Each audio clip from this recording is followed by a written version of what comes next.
Hello, everyone. This is Adam Meister, the Bitcoin Meister, the Disrupt Meister.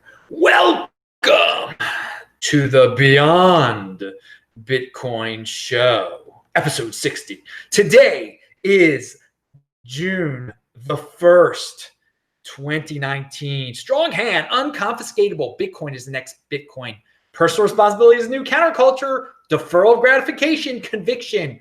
Avoid mediocrity, people. All right. If you got questions, type in Bitcoin Meister. Hopefully they'll pertain to this Beyond Bitcoin subject matter of the evening. You can ask Bitcoin related questions too, I guess, but this is the Beyond Bitcoin show. So, and remember to check out disruptmeister.com, techbalt.com, techbalt.com. Friday's show, This Week in Bitcoin, was incredible with Vortex, Federico, and who was the other guest? It was Vortex, Federico, and Nima out in England. Check it out. It was a great show. All my shows are linked to below. Everything that I talk about in this video is linked to below, including the following subject matter. This is a tweet from Patiol. He says, you don't need permission to do hard things, but the world thinks you need permission to do hard things. And it will tell you this. And so many people who are capable of doing hard things have no demonstrable success at it because they haven't received permission yet. Yes, everyone, wake up. This world really is permissionless. If you want to start your own business, you don't need approval from someone else. Everyone, we're conditioned in this world to look at gatekeepers. Gatekeepers decide what makes everyone else happy. We live in a very centralized society. And I was actually, when I woke up this morning, I wrote down a bunch of things on this subject matter. This is what happens when I wake up in the morning. Sometimes I write like bunches of stuff down, and I've got this theory that I will go into in a future show. But this tweet, which I actually got last week at some point, I meant to talk about it at last week's show. It pertains to my theories, and that, you know, a lot of people are just, they're unhappy because they're trying to fit in. They think, you know, they have to live a certain lifestyle. They have to get a certain job, get a certain degree. And some of those things do involve permission or approval. And that's not necessarily how the world works. If you got an idea, you don't need permission to start a business. You don't need permission to do a lot of things out there, okay? You don't need a license. You don't need approval. You don't need to fit in. So keep that in mind, people. Keep that in mind. The mindset that people have that they need permission is holding them back. And it's completely unnecessary, but it's something that's ingrained in us. We think we've got to ask someone before we make a huge change in our life. You're living outside the box. You're doing things differently. I need someone's permission for that. No, you don't. You don't at all. You need to approve of it yourself. Everyone, we look for external approval all the time, and you don't need external approval from the Borg, from the 80% centralized world that we lived in, from mainstream society. You don't need approval. And I'm going to get into how, on a future show, how you can find approval from yourself or in a decentralized manner. But that's for a future show. Pound that like button. Yeah, I got a lot written down. All right. So, and again, people, wake up in the morning. If you got ideas and your computer isn't on, go the old-fashioned way. Write it down. You got all sorts of stuff written down there. And you can see I've got pretty bad handwriting too. I've told the story before how my physics teacher yelled out, "This is an abomination," when he saw my handwriting once. And all my friends loved to repeat that back in high school. Speaking of my friend from college, Shane is in the chat right now. What's up? He says, I made a live show. Hi, Adam. What's up, Shane? Shane's out on the West Coast too. It's good to see him here. I won't tell any of our college stories, Shane. Although there is a story time part of this show, though, but I won't reveal any of the old days from WashU. Anyway, but there are things everyone can learn from some of the things that we did back in the day. We had a lot of fun in college, and that was one thing about college. I don't know why Shane. We had a lot of fun in college. I think we would have done it. I mean, I know if I would have done it differently, I would have kind of taken more advantage of the learning opportunities. I mean, now I'm a more mature individual. I seek learning opportunities in college. I mean, you just wanted to have fun. You wanted to, I wanted to have fun, and I valued my wealth in women and all sorts of ridiculous things. All right, that's a little tangent that wasn't planned. I mean, you see a college friend in the chat. What are you going to do? All right, so so hang on. Life traps. This is also an article. It says, and this reminds everyone to break out of the machine. We get stuck in these traps in life, and I will expound upon this in a future show. But fitting in is overrated. This guy says, despair brought me honesty. By enrolling in graduate school, I made myself miserable for no reason. Why had I spent so much time in purposelessly at hard work? I arrived at a simple mechanism, an excessive sensitivity to desires of others and a competitive environment. So some people, they have these goals. They don't even know why they have these goals anymore. They're to fit in. They get so competitive with these goals that they must attain these goals. And when they finally do, they're like, why the heck did I do that? Why the heck did I waste so much time? It was because they wanted validation. They wanted social validation. They got up in the competition in order to get this validation. And then at the end, they didn't feel happy. They didn't get the validation. Again, we live in a society where it is dictated, where there is a feedback loop. You must get the best college education. You must try to attain a high status job so you can impress everyone and get everyone else's approval. And if you're going, and so people strive for these things based on these frivolous reasons. Again, if this person, really wanted to be a great physicist or whatever, and go to graduate school, I forgot why he died, went to graduate school and wasted all his time in graduate school. If he wanted to do it because that was what his true love was, then yeah, good for him. But again, people get caught up in these traps where they're doing it for someone else. They're doing it for approval of the centralized mechanism. And then they don't get that approval in the end, and they're not happy in the end. But they went a traditional route. They were scared to leave that traditional route. So this guy talks about this, and again, fitting in is overrated. And that he talks about that in his whatever this link is that I provided below, and it goes into depth, so you don't have to spend too much time with it. All right, so what is wrong with the rich getting richer? What is wrong with the rich getting richer? I asked you that seriously, because that's like a common trope. Oh, the rich get richer. It's terrible. The rich get richer. Well, I mean, that doesn't preclude you from you can still get rich. Other people can still. If the rich get richer, everyone can get richer. It doesn't mean just because the rich are getting richer that the poor are getting poorer. That doesn't imply that necessarily. Not at all. And so what it is, it's based upon, comparisons here. Some people, when they do comparisons, it's compare envy. They see someone has a lot and they're envious. And if they see someone getting more and more and more, but it doesn't affect. Why should they care? Why should they be envious of someone else getting richer? They should be worried about themselves and try to, if they feel happiness is brought on by getting wealthier, then they should try to be wealthier on their own.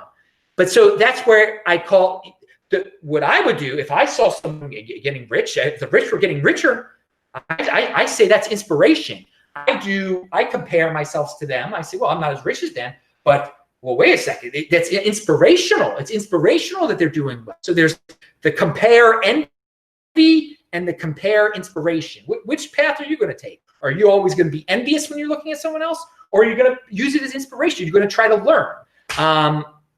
Because, and again, I go back, we're conditioned to be envious, I believe, to want to, well, that's unfair. If they're happy, I'm not happy. So I better take from them. They shouldn't be happy, and they should give me some of their happiness, some of their wealth, and that's. I wouldn't say don't go in that. I'd say don't go in that direction, people. Don't go. My advice is: you see someone do well, you use it as inspiration. You use it as inspiration, and But in the world that we get, that if you get stuck in the 80% of world, in the main world with all the gatekeepers telling you what is success and how to attain that success, and when you get that success, you will be happy, and it's unfair that that other person has success. Yeah, it's not a world to be in, I believe. So we say we go to the market ticker here on a different subject matter. He's got a great post. He says, democracies are always and everywhere tyrannical, or tyrannical monstrosities. He says the United States is a republic, and this is true. This is very true. Democracies always end up being tyrannical, and they're monstrosities. They're totally monstrosities. He is correct about that.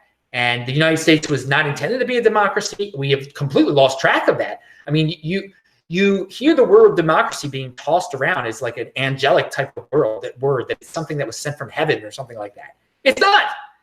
Not at all. It does become tyrannical. And the United States was not meant. There's checks and balances. It's a republic system, and we seem to be heading in the democracy direction in the United States, and that is unfortunate. And those of us who are in the Bitcoin overlay, who don't need to fit in, who don't need to succumb to peer pressure and stick it out, we can leave if we don't like it, if we feel uncomfortable, if our wealth is being taken away. We can go somewhere else if this country becomes a monstrosity and our freedom is slowly eroded away. And I'm going to talk about what freedom is in a second.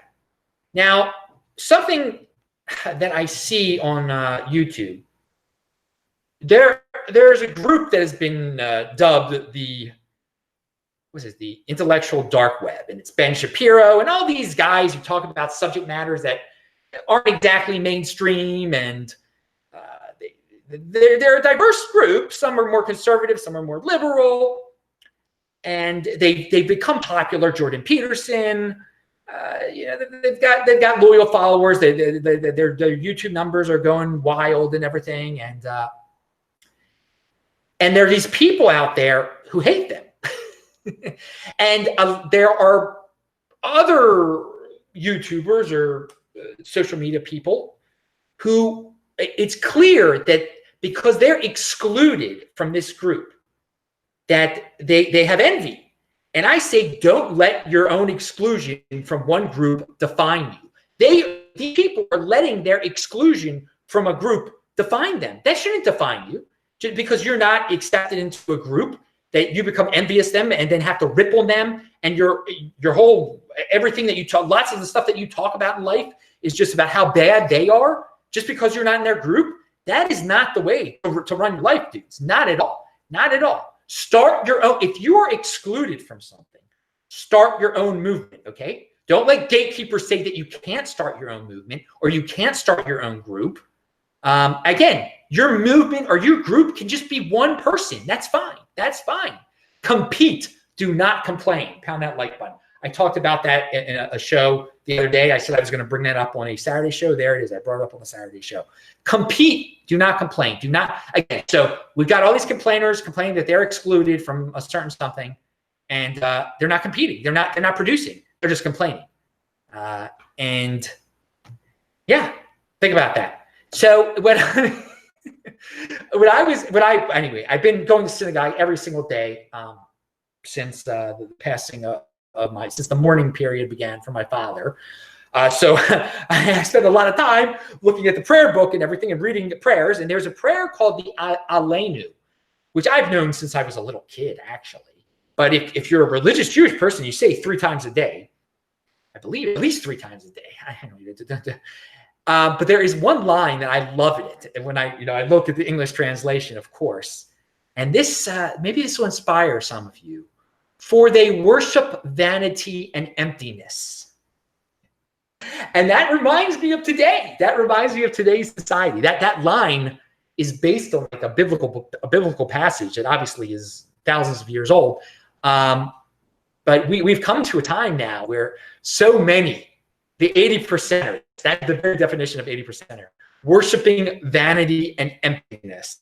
And mainstream culture, totally, vanity and emptiness. And it also, I mean, it reminds me of idol worship, obviously. It reminds me of BSV a little bit. Going back to cryptocurrency for a second there. But yeah, for they worship vanity and emptiness. So anytime I see that during the morning, I expand upon it in my head. So there's a little treat for you guys. Tony Traveler just sent $20 in the super chat. Tony, you're always very generous in your contributions to the show. You don't have to do this, man. He says, strong hands. Thank you, Tony. Let me see if there are any questions out there besides my buddy Shane saying hello. All right, good. No other questions out there. Don't worry. You can still ask your questions, people, that pertain to the subject matters in the show or Bitcoin.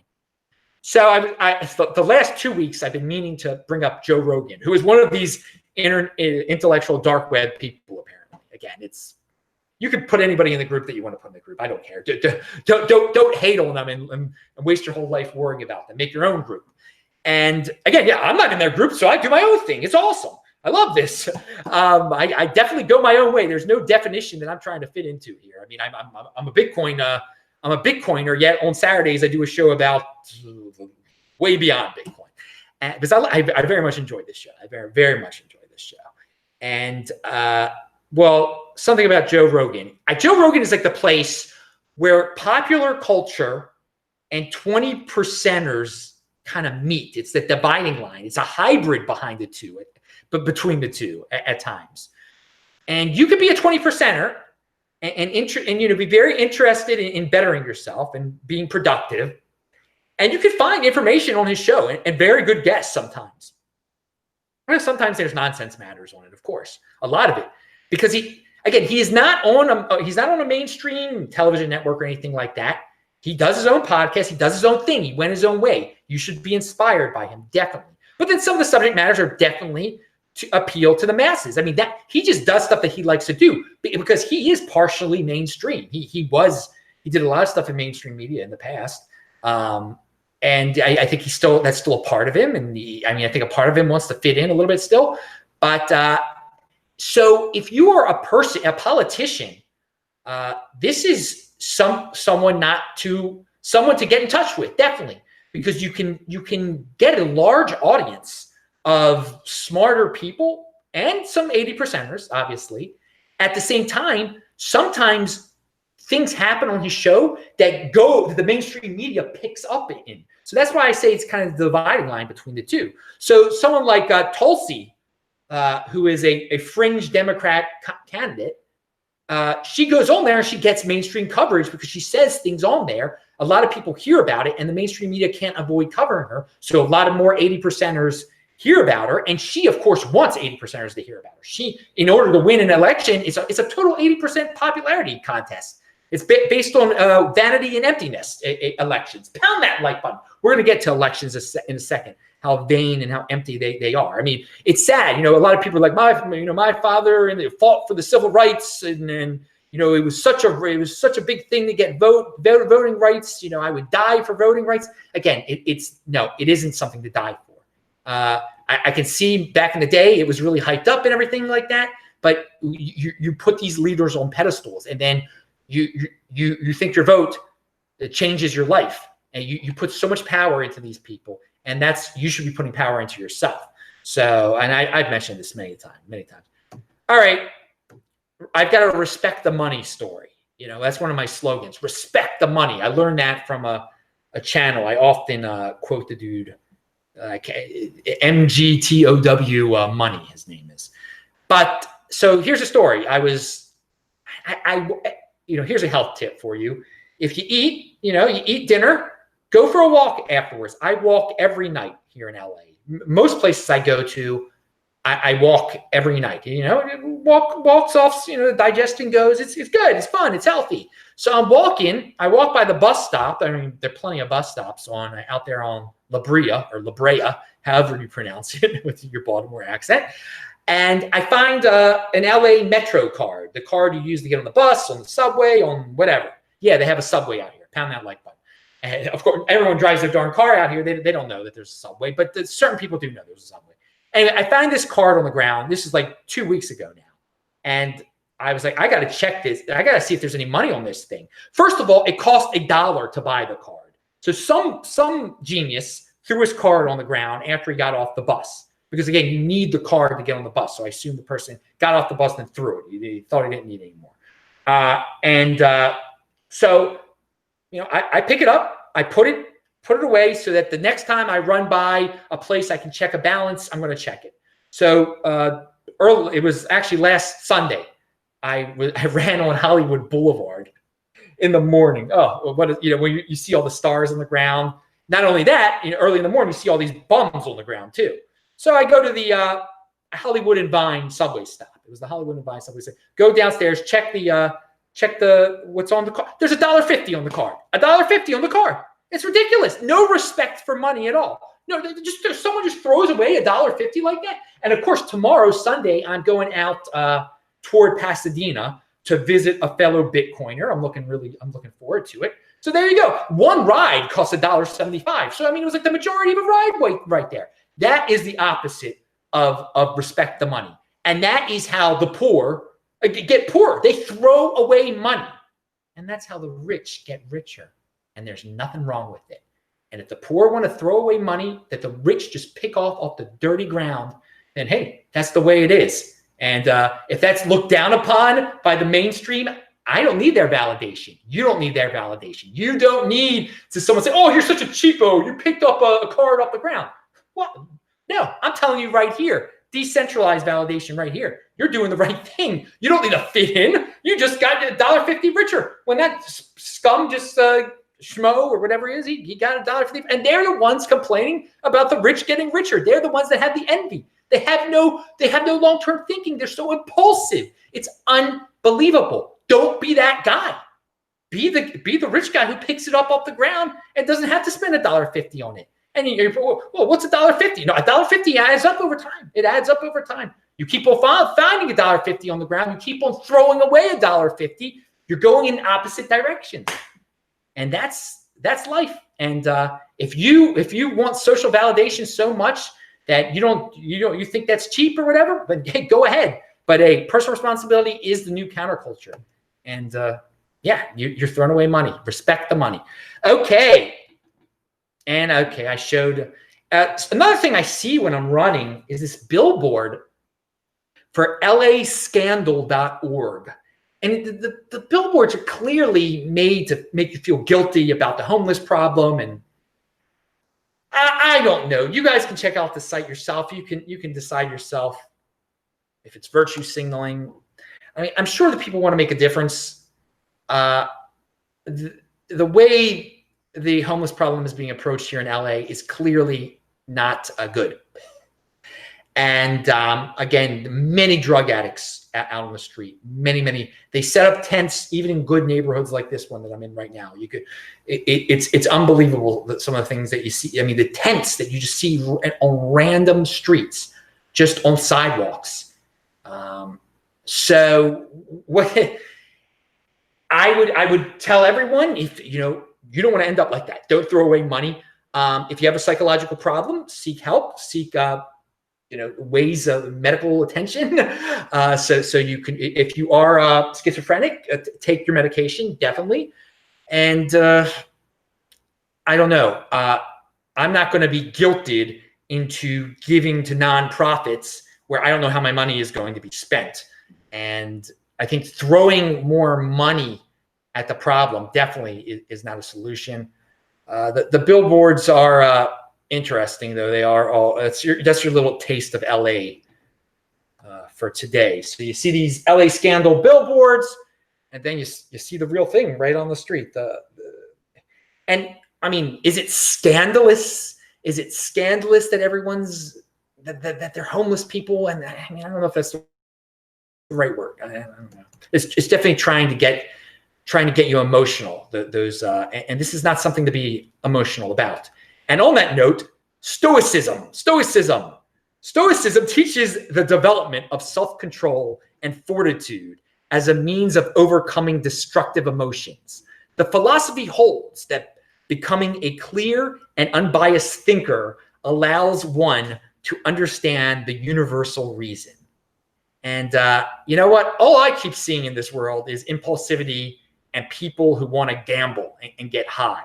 So there is a place for people to explore stoicism, to not be tempted by what you're seeing out there, this impulsivity and this gambling, development of self-control and fortitude as a means of overcoming destructive emotions. Because gambling, emotional gambling, yeah, that is destructive, very much so. The great the economic invincibility, got a good channel. He has a video out that you should watch, How Men Waste Money. And if you're a guy, you'll maybe it'll wake you up, like, why the heck am I spending all this money on a nice leather jacket or whatever ridiculous? He brings up quite a few things. Good to see a video like that, talking about personal responsibility and some proper economic management. There, speaking of men, Stefan Molyneux has a video where he's being interviewed about men's issues, and it's pretty good. So I linked to it below. He says some things that most people don't say, which is always interesting to hear. At the end, you know, that men, real men, the men traditionally use logic and reason, and they argue it out. You have a discussion. But in this day and age, we've gotten to a world where there are all sorts of people, men and women, who just do hit pieces on people, who try to dig up things in the past to smear them. That's how they try to win an argument. Well, I'm not going to talk about what he stands for. I'm just going to smear him personally, make up. And most of the smears are totally made up, or something that somebody did when they were 16 and then blown out of proportion. I mean, you've seen it all. So he brings that up. At the very end, he talks about, you know, you need to have children. You need to, again, I don't agree with the ending necessarily. Everyone, you don't need to do anything. Okay. You don't have to fit in. You can decide what is best for you. And don't let people guilt you into doing things. But anyway, as a whole, the video is good. Another video for you gold end holders out there that are still stuck on gold. Here's a little bit of Bitcoin for you. My buddy Jayant Bhandari, he's another guy out there who speaks his mind. He doesn't care how popular he is. Trust me, he doesn't care at all. He says what he feels is the truth, okay?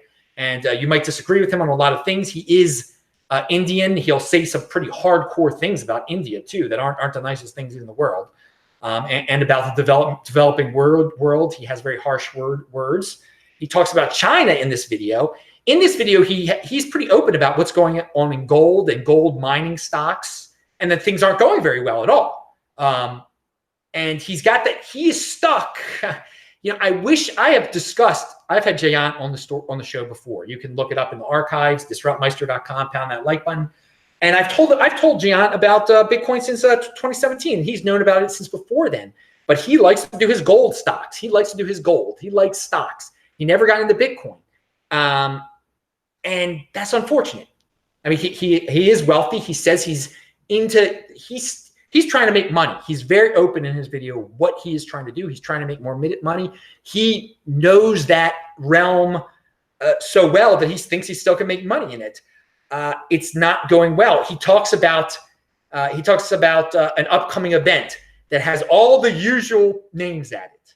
And again, he mentions Doug Casey, and that kind of just shows you, yeah, all the usual names, the guys that have been talking about gold since 1981. Who've been waiting for gold to go to the moon, who don't realize, Doug Casey partially realizes this probably, that Bitcoin is living gold's dream. And so it's like, I watched this video and I'm like, dude, you're like one step away. Why aren't you talking about Bitcoin? They don't talk about Bitcoin at all in this video. He's being interviewed by, the guy used to make a lot of videos on his channel. This is his first new video in a while. I forgot the guy's name. He's an Asian guy. I'm sorry, I forgot his name. But that's who produces this video. His older videos were great. I don't think he ever talked about Bitcoin, though. And he's another guy who, from what I can see, he did not get into Bitcoin.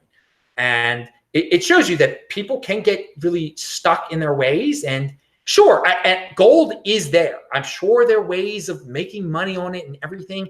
But there is an evolution now. And these guys aren't evolving with it. And it's more so guys who are older. Jayant isn't. I mean, you know, guys with experience. They're just sticking with what they know. They stick with what they know, and that is not necessarily what you should be doing, people. We are we are on the verge of something huge here. And if you watch this video, you'll be like, why aren't they bringing up Bitcoin? Like it's a solution to all some of their problems. They talk about the China trade war. It is a good video though. And again, I'm not afraid to watch a video by guys that love gold. Okay, I can gain knowledge from something like that. And I think you guys can gain some knowledge too, and gain a perspective from where these guys are coming from, and maybe why they want to stick around with something they're very comfortable with. But again, he says he was at his conference, all the usual names. And again, these usual names, there comes a point when you got to move on. So let's talk about, you know what, I'll skip that. We're going to talk about debt, and now I'll talk about debt. How long have I been talking for? It's 10:21. What time did I start this show? I don't even remember now. What time did I start the thing? Okay, no. We're just, okay, I could talk a little more. So the net worth of Americans aged 18 to 35 has dropped 34% since 1996. Oh my God. The average millennial has an average net worth of $8,000. That's far less than previous generations. So they're going to look for centralized solutions. They're not going to take personal responsibility. They should take personal responsibility, but they need the validation from the Borg. And they're going to say, you know what, this isn't my fault. We need a bailout. We need socialism. We need this. We need that. We need the other. And it is amazing that it is because of debt. It is because they were impulsive. And we live in a society where you need to fit in, where you need approval, so people have lots of nice things. They have fancy cars. They have fancy apartments. They have fancy things that lose value immediately. They have all those things, but their net worth, I mean, since 1996, it's dropped 34%. That makes no sense. People are so much more wasteful, basically. And that the average millennial, that's someone between 18 and 35, their average net worth is $8,000. They're only worth $8,000. The average, I mean, that's unbelievable to me. They're worth less than a Bitcoin. Pound that like button. Again, so these same people, so some of these guys, they're 35 now. So back in 2015, they were 31. They were big boys. They could have watched my videos where I was saying get one Bitcoin costs $400, and I was saying get 10 Bitcoin. They wouldn't have net worths of $8,000. Unbelievable. But again, yeah, they had, since that time, they've had 2 different cars that they leased, right? So maybe it was worth it for them. I mean, but again, are they happy? Are they happy that they got the approval? Did they get what they wanted by having those 2 cars? Did they were valuing their wealth in women? Did they get the women they wanted from having those 2 cars in 4 years? Are they happy? Probably not. Probably not. And did they get the women and end up happy, or do they still have the women? Did the women take things from them? I mean, these are all questions, excellent questions out there. For impulsive behavior, that for non-long-term thinking, for the desire to fit in, to get that approval. And I watch these videos where people are saying they're so unhappy, they're incels, they're doomers. There's a new term called doomers. They'd rather a meteor hit the earth and end it. And they are trying to fit in. They think they have to fit into the paradigm, into the mainstream culture paradigm where they're approved. They admit, they're like, I'm not getting the approval I need, but they're still seeking approval from those same centralized authorities, from those same gatekeepers, the ones that say you need a car, the one that say you need a woman, the one that say you need a house, that you need a certain job. And these things are becoming scarcer and scarcer. The jobs that everyone approves of, they are becoming scarcer. They are becoming scarcer because there were certain jobs that are in existence that used to be approved of. Now they're not. Now they're looked down upon. And so people are just clawing and hating upon each other because they're all trying to fit to get this approval. And I have developed, and I'll talk about this in a later video, you should not seek the approval of these centralized authorities, of these demagogues, of these false idols, and you should not, because you feed them, you make them more powerful. Even if you realize what they are, even if you realize that what's going on, I'm telling you right now, I approve of what you're doing, dude. I approve. You don't fit in. That's good. Do your own thing. So many people are just seeking validation and happiness, and they need people to say, you're doing the right thing. you are on a route to happiness. You seek your own happiness your own way. Those of us who have realized that, we should try to provide those validation for people that are seeking that type of validation. Because again, if you're seeking that centralized validation, you're not going to, most of the time, you're not going to get it. They're going to keep you chasing it, and they're going to keep you buying, and you're feeding into it. You're making that Borg even more powerful. That's why you come into the Bitcoin overlay with me, where we do our own thing. We don't need to fit in. We don't need to be, we don't care about popular culture. And again, it's harder. It's harder to live a life where you can't easily check in to the centralized authority and say, oh, I'm valid. Oh, I'm doing the right thing. Oh, I know. You have to define your own self here, and you have to validate your own self and define your own happiness. And that is harder to do. That is individualism. That the default is to go to that centralized collectivist model where you seek validation from a central authority, and you're never going to get it. Most people are never going to get it. You're never going to attain that, what they're showing you out there. The fakeness that's out there. All right. And I wasn't even supposed to talk about all that. That's for another show. Moving on. I see Crypto Sipto. He's a dude that's in motion. He's in the chat. I met him the other night.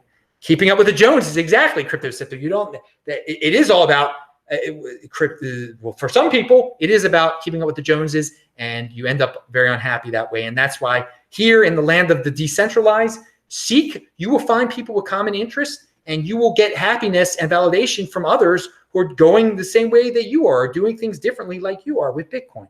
All right, I was going to talk about I'll talk about the Maryland thing next time. Yeah, we live in a society where if you sacrifice yourself for the poor, we live in a society where, guilt, that's value. You should feel guilty, and victimhood is put on a pedestal. Don't sacrifice yourself for others, dude. You gotta seek your own happiness, man. Seek your own happiness. Again, people try to guilt and shame you because you are doing well and you're trying to do better. No, you shouldn't. You're already doing well. You should try to help others. No, you should try to strive for the best person that you can be and do what makes you happy. I mean, if you gain satisfaction from helping others, from just giving to the poor, then yeah, do that. That's awesome. That is great. But you shouldn't be guilted into it. And not being proud of your success is a sickness. That's a sickness, I think. But being proud of your victimhood, that is a sickness, man. That is a problem. And I've mentioned this before. Zach Tapia sent $1 in the super chat. Thank you, Zach. Thank you very much for everyone who supports the show in all the ways you can. And again, we here in the chat, you're all doing a good thing, dude. You're trying to learn here tonight. I compliment all of you.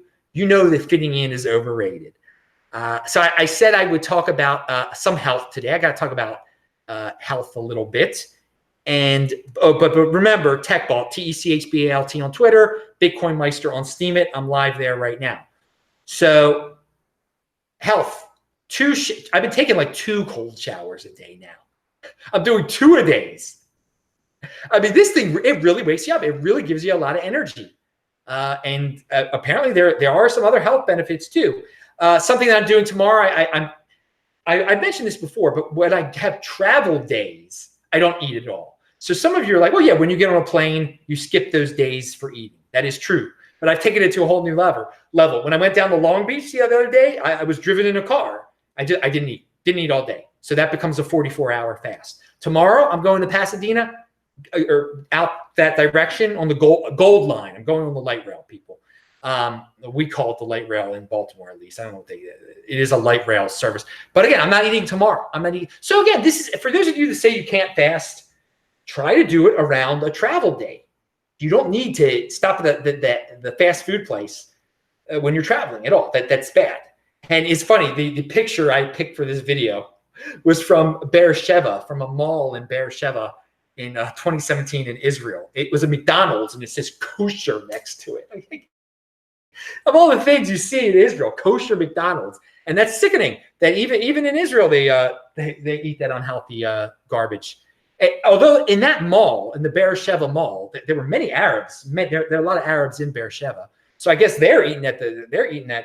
I mean, I guess it's halal too. If it's kosher, I think it's automatically halal. So they can eat there. There were a lot of Arabs at the Beersheba mall. And I remember the signs, because it was right before Thanksgiving. I was going to go back to Baltimore, and there were all these signs for the Black Friday sales.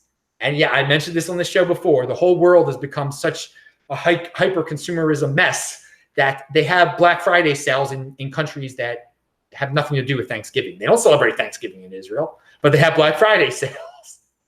And again, in Europe, the same thing. They have Black Friday sales. Black Friday originally, again, had to do with the economics of the United States based around the Thanksgiving holiday. I'm not going to get into the whole thing. Anyway, Vention said, cold showers. You got to be kidding. No, Vention. Dude, you should try it out. But man, Vention, you're trying out a lot of things right now. So I mean, but why not? Why not throw another thing in your arsenal, man? Why not? Why not? It can't hurt you, man. It's good. It's good. Look it up. All right. Freedom equals the ability to determine your own destiny. That is what freedom is to me. The ability to determine your own destiny. Now, a lot of people, it varies in what country.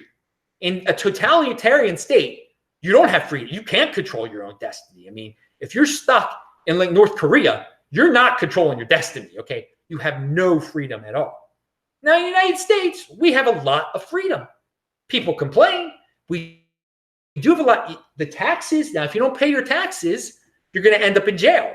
So there, your destiny is controlled a bit by the state there. But yeah, for me, simple definition, ability to determine your own destiny. So think about that when you think about freedom. Speaking of a guy who cares a lot about freedom, Yaron Brook, his channel lately, some of his videos about capitalism, he really explains it well, what true capitalism is. He is not right about everything. He is actually wrong about a lot of personalities. He jumps to conclusions a lot about a lot of people. No one is perfect. But his straight talk about capitalism is very good, and you can learn a lot about it. And you can learn a lot about what fairness is. If there was fairness is forced upon people. That's not freedom. When everyone is equal, that is not freedom. That equality is, if everyone was equal, there had to be a force to make everyone equal. You'd have to take from other people, and that's not cool, man. That is not freedom. But so he enjoys a world where there is inequality, because in a world where you are free to do whatever, to work as hard as you want to or not work as hard as you want to, some people are going to do a lot better. So there's going to be a lot of inequality. In the freer the society, the more inequality there is, which is fine. You shouldn't be guilted and shamed about that. And he does a great job talking about subject matters like that, and has definitely inspired my thinking along those lines. All right, story time. People like stories from my past for some reason. All right, so I'm at this bar quite a few years ago now. I don't know if I ran into a girl I know, and she is a beautiful woman. And I'm not going to say what country she is from, just to keep her privacy. I haven't spoken to her in years now, but she's beautiful, and from an Eastern European country. Okay. She's from an Eastern European country of some sort. And I knew a few people from this Eastern European country. Well, anyway, she was in the United States on a student visa, something. She was not a citizen of the United States at all. And we were talking about an election. It must have been, must have been in 2008, maybe, I guess. And I said, you can't vote in the election. You're not from here. And well, she says, well, when I got my driver's license, she had a Maryland driver's license. She's like, they sent me this card. She shows me the card that she also was sent. She has a voter registration card as an independent. They automatically registered her as an independent when she got her driver's license. And she didn't want me to tell anyone about it. So I don't think I've ever told anyone about it. And again, now it's years ago now. It's over 10 years ago. So there you go. For all you people who say, oh, I'm willing to die for the right to vote in the United States of America. Some Eastern European, just because she got a driver's license, she got it for free. She could have voted. She did not. She didn't want to vote. She didn't want to vote. She didn't want to get in trouble, but she didn't want to get deported. I mean, she she knew she was lucky to be in the United States on whatever type of visa she was on. She was probably breaking the law a little bit. If she had a student visa, I think she had a job too. I mean, she was hot, so she could get anything she wanted to. This just shows you, and then for all those people like, oh, it's just lies that illegals are getting voter registration cards. No, it's not. I saw it with my own 2 eyes in 2008. Okay, I saw it, seriously. It said independent. It was independent. Again, that sticks out in my mind because in Baltimore City, everybody registers as a Democrat. Okay, so we were in Baltimore City at that time. And not many people register as independents in Maryland because every state is a little different. I know, like in Michigan, like there's so many independents. In Maryland, it's like you're either a Democrat or a Republican. I don't even know what the hell people are getting into independent. But it was said independent on hers or whatever it was. Maybe it wasn't. It doesn't matter. I specifically saw the thing, and she was scared that she even had such a thing. I remember. So, all right. Finally, speaking about elections, this is the last subject matter of the day. I'm going back to Israel soon on, July the 11th, and I'll be there until right before Rosh Hashanah, about September 24th. They're having an election again on September 17th. The way the Israeli government is, elections are done, you've got to get a majority of the parliament to form a coalition, and they were not able to do that. You may remember the last election was like a month ago, and so now they have to have a new election.